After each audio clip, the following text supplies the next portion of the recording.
Bonjour, je m'appelle Carole, je suis française, installée à Shanghai depuis 2006 avec mon mari et mes 2 enfants qui maintenant ont quitté la Chine. J'ai découvert le Qigong en novembre dernier en fait.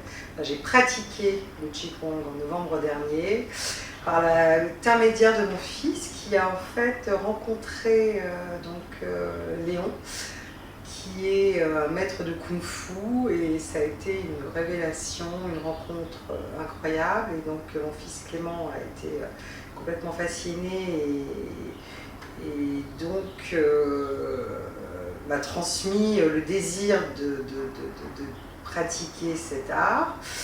Et donc nous avons organisé un stage à Paris, puisque en fait moi je me partage entre Shanghai et Paris, puisque je travaille à Paris.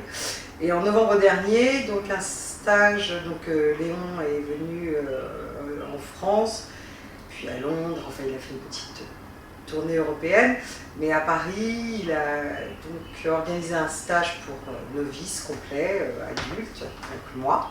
Stage de 6 heures organisé sur un week-end, et qui, stage qui a été très significatif, très bien organisé, et vraiment qui a permis de découvrir réellement ce que c'était le Qigong, et le Qigong vu par Léon, qui en fait a mis en place un système de Kung Fu qui est respectueux des traditions et qui allie évidemment le corps et l'esprit, mais remis au goût du jour afin que les Occidentaux, entre guillemets, soient capables d'adhérer et de pratiquer cet art d'une manière assez efficace et d'une manière assez rapide. Enfin, de toute façon, je pense qu'il faut consulter son site et lire sa biographie pour bien comprendre l'essence même de ce système.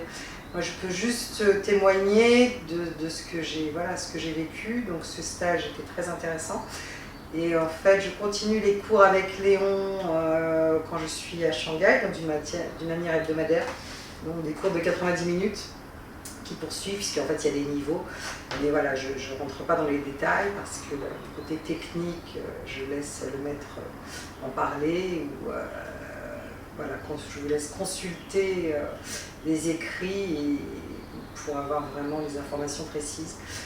Mais mon témoignage, c'est simplement que Léon est un maître authentique, spontané, passionné et passionnant. Et voilà, je regrette juste de ne pas être assez assidue, mais je vais faire un effort. Voilà.